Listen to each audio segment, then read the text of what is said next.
When people hear the phrase true crime, they often expect chaos, loud violence, sudden evil, obvious villains. But the cases that stay with me aren't the loud ones. They're the quiet ones. The ones where something feels wrong long before anyone can explain why. The ones where, even after the investigation ends, the story doesn't sit properly in your chest. Today, I want to talk about 3 real-life cases, not because they're the most shocking, but because they reveal how fragile certainty really is. 3 moments where normal life continued on the surface while something underneath was already breaking. The first case begins with a death that, at first glance, appeared natural. Philip was a military officer, disciplined, structured, physically fit, someone whose life, by definition, revolved around order and control. When he was found dead in his home, there was initial confusion, but no immediate panic. Healthy men don't just die suddenly, but sometimes biology doesn't ask permission. Until the details started to surface. Philip's body showed signs that didn't align with a peaceful passing. Traces of lidocaine were found in his system, not something you casually encounter outside a medical setting. There were marks suggesting restraint, duct tape residue, and perhaps most unsettling of all, one of his fingertips was missing. That detail alone changes everything. A missing fingertip is not accidental. It suggests interference. It suggests intention. And suddenly, the idea of natural causes collapses under the weight of human involvement. As investigators dug deeper, financial motives came into focus. Life insurance policies, recent changes, relationships that had quietly shifted in the background. His ex-wife, someone who once shared a life with him, became central to the investigation.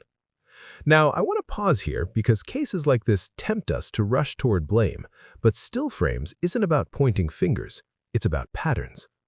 What strikes me isn't just the suspicion, it's the timeline, the slow build, the fact that nothing about Philip's life screamed danger. He wasn't reckless, he wasn't unstable, he was someone society teaches us to trust systems around. And yet, whatever happened to him happened in private, quietly, without witnesses. That's the unsettling part. Not that someone died, but that systems designed to protect, notice, and intervene didn't activate until it was far too late. The second case takes us in a different direction, not death confirmed, but disappearance. Corey McKee was a Royal Air Force gunner, young, social. On the night he vanished, he was doing something millions of people do every weekend, going out with friends. There was no argument, no threat, no final message that hinted at danger. Just a night out, and then nothing. CCTV footage captured Corey walking alone, passing through a curved section of road later referred to as the Horseshoe. After that, he was never seen again. No confirmed sightings, no body, no definitive explanation. Theories filled the silence. Some believed he fell into water, others thought he wandered into an industrial area and encountered danger. One of the most haunting possibilities was mundane, that he collapsed unseen, and his body was unknowingly collected by a bin lorry and taken to a landfill. Imagine that for a moment. A human life reduced not by malice, but by timing, by invisibility. Search teams combed landfills, investigators replayed footage frame by frame. An inquest eventually concluded that Corey likely died accidentally, but likely is not certainty. And for families, certainty is everything. What stays with me in this case is how modern surveillance, cameras everywhere, data trails, timestamps, still couldn't give answers. We live with the illusion that technology has closed the gaps. Corey's case proves that those gaps are still very real. You can disappear in plain sight. The third case is the most direct and the most disturbing in a different way. Grant Nelson was an Uber driver.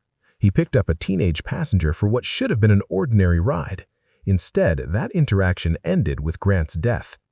The attacker was young, armed with a machete purchased shortly before the incident. The violence was sudden and irreversible. This case moved quickly through the justice system. There was an arrest, a trial, a sentence. On paper, it's the most resolved of the 3, but resolution doesn't equal understanding. What drives a teenager to plan violence against a stranger? What internal world produces that outcome? Was it ideology, personal grievance, psychological instability, or something that had been silently escalating long before that night? We often want evil to look obvious, to announce itself. But in reality, it often hides behind normal routines until it doesn't. What connects these three cases isn't the method or the outcome or even the scale of violence. It's silence. In Philip's case, silence surrounded a private life no one fully understood. In Corey's case, silence swallowed a man in the middle of a city. In Grant's case, silence existed inside a young mind before it exploded outward. From my perspective, none of these tragedies began at the moment we usually focus on. They began earlier, in ignored signals, unasked questions, systems that assume normalcy until they're forced not to. Could any of these outcomes have been prevented? That's the wrong question. A better question is, what conditions allowed them to unfold without interruption? In Philip's case, trust in appearances delayed scrutiny. In Corey's, reliance on assumptions replaced active uncertainty. In Grant's, societal blind spots around youth violence and mental health failed to intervene early.